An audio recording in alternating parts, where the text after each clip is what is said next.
Okay, luluto tayo ng sinigang na hipon at saka ng bangus. Halo natin. Lagyan natin ng puso ng saging, mga idol. Ang ibang klaseng puso ito, pahaba lang. Mana pa ang saging, may puso. Tapos lagyan natin ng bangus. Pakuluan lang natin sa hugas bigas to. Paghaluin natin yung bangus tsaka yung hipon. Sarap niyan. Mainit na panahon. Ito na yung hugas bigas natin.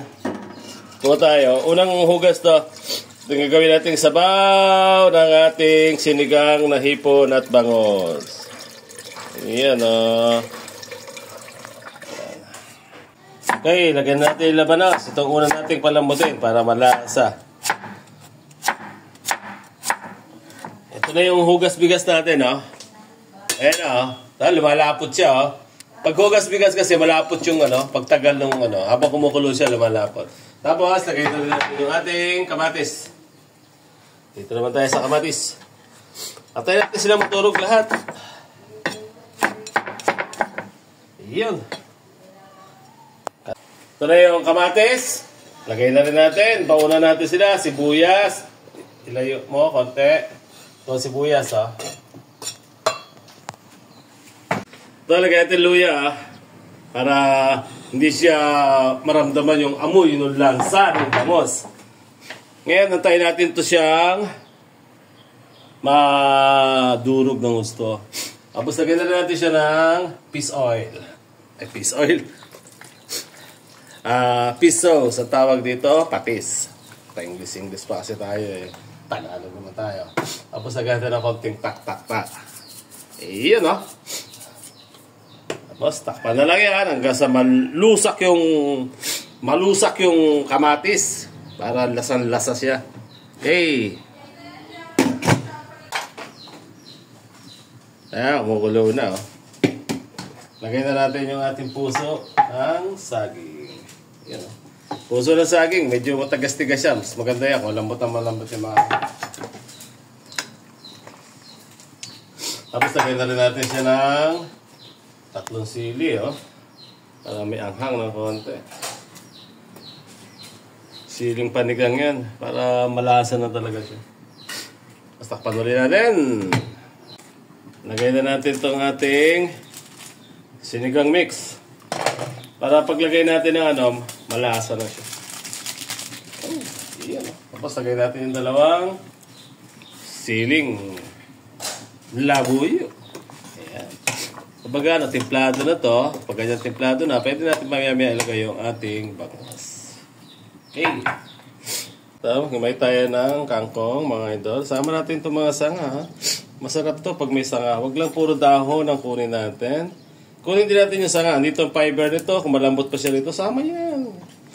Para ang habol natin sa kangkong is fiber. Ayan, o. Ayan, o. Ayan, o. Konti na lang matitira niya. Ayan, nasama do ito. May kangkong, may palat.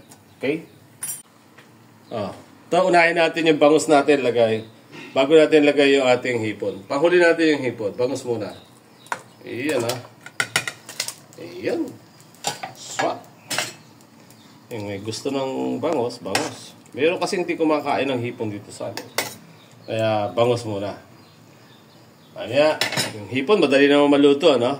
Isang kulo lang yun. Pakulo lang natin ito ng mga 2 minutes. Sabunod natin yung hipon. Okay, lagay naman natin itong malupit na okra natin. Pampalapot din na sabaw yan, mga idol. Saka masarap yung okra. Napakasarap yan. Tsaka maganda sa katawan. Kaya huwag nakakalimutang di maglagay ng okra sa sinigang. Okay, takpan ulit natin ulit. After 1 minute, tsaka natin siya balikan. Okay, lagay na natin itong ating hipon. No? Kasi luto na yung ating nagdagdag ng ayan. Antay lang natin kumulo siya. Dali na yan. Pero sasabay na natin yung kangkong dito, mga idol, no? Okay.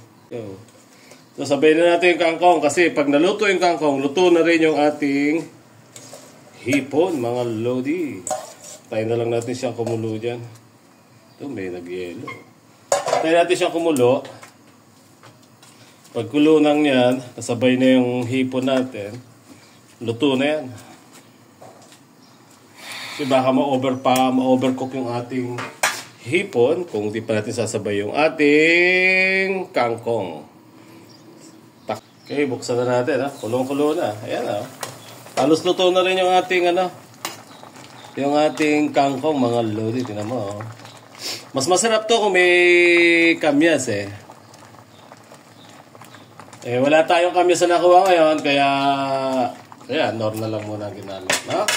Tikman natin kung yan, halos pagsabay lang ng hipon. Huwag masyadong overcook ang hipon, wala yung lasa. Tsaka kumukunat.